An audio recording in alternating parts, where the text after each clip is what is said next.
For nearly 2,000 years, a massive theological wall has been built between the Jesus of the New Testament and the Torah of the Old Testament.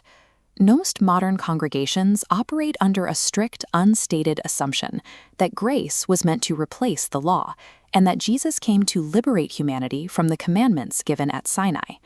But this massive divide is actually rooted in a misinterpretation of the Messiah's own mission statement in the Sermon on the Mount. Knowing his radical teachings might be misunderstood as a rebellion against Moses, he issued a preemptive strike against future claims of lawlessness, stating, "Think not that I am come to destroy the law or the prophets. I am not come to destroy, but to fulfill." The English translation of the word fulfill is commonly weaponized to mean to complete so that it can be discarded. To see what is actually happening, we have to look at the verbs used in the original Koine Greek. The text uses the word Katalyō, which is translated as destroy or abolish. In a first-century context, to destroy the law meant to misinterpret it, to tear it down, or to lead people away from practicing it. He contrasts this directly with the target word, Plēroō, translated into English as fulfill. Within the framework of a first-century rabbi, Plēroō did not mean to finish and throw away.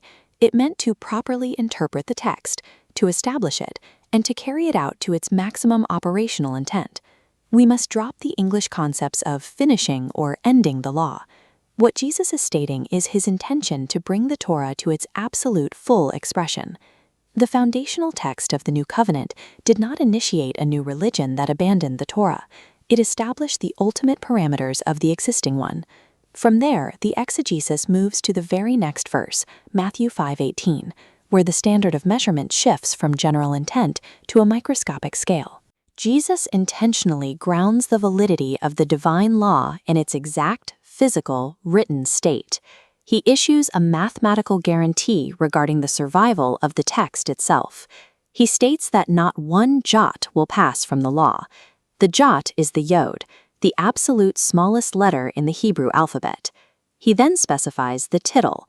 This is the coats, the tiny, microscopic ornamental crowns or serifs drawn by scribes on the tops of specific Hebrew letters.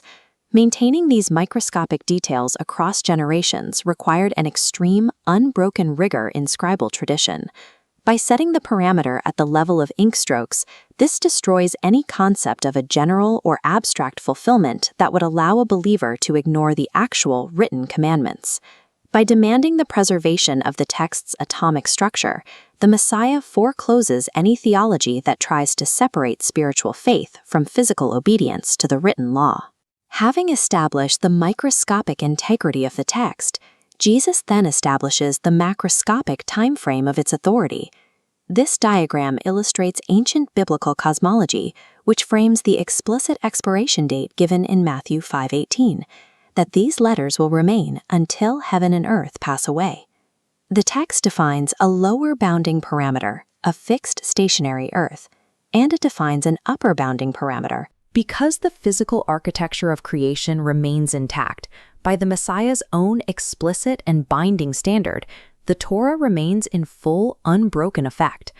Matthew 5:19 takes this permanent law and examines the sociological consequences of how people treat it. This matrix visualizes how Jesus establishes a strict behavioral hierarchy for the coming kingdom, based entirely on obedience. Isolate the quadrant for the least in the kingdom. These are individuals defined by two actions: breaking the commandments and teaching others to do the same. Here we see a theological paradox. A believer can secure entry into the kingdom, yet be relegated to the absolute lowest tier, specifically because of an anti-Torah stance. Contrast this with the quadrant for the great in the kingdom. This tier is reserved for those who actively do the commandments and teach others to do them as well.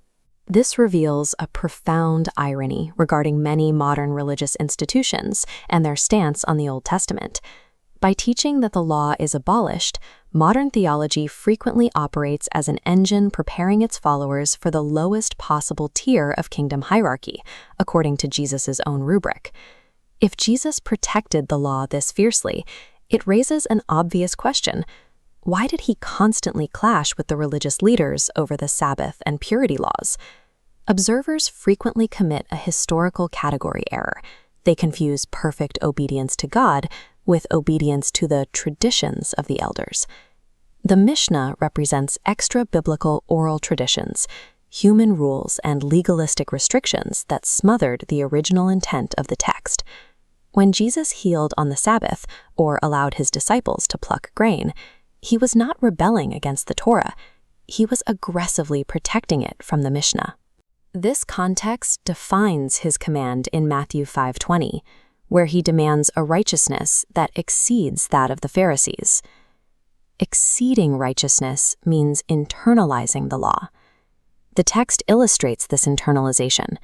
Stopping lust within the mind prevents the physical violation from ever occurring. This focus on internal intent effectively raised the bar of the Torah, framing his historic conflicts as a defense of divine law against human legalism. If the law was never abolished, what is the actual function of the new covenant? This brings us to a primary verse often used to defend lawlessness, Romans 10:4, which reads, "For Christ is the end of the law." Reading end as termination is a catastrophic English implication. The Greek word is telos. It means the ultimate aim, the goal, or the target. The Torah is the blueprint designed to point to the character and behavior of the Messiah. He is the destination the map leads to. This allows us to properly define grace. It is not an exemption from the law, and it is certainly not a license to ignore instructions. Scripture defines grace in direct opposition to anomia, the state of living without law. Faith establishes the law in a believer's life because it provides the divine empowerment to follow instructions that were previously impossible to keep perfectly.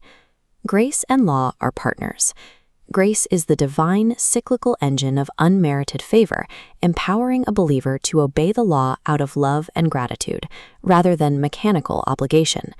1 John 2:6 states, "A true claim to follow Jesus demands walking exactly as he walked, and he lived, breathed, and taught exclusively as a Torah-Observant rabbi."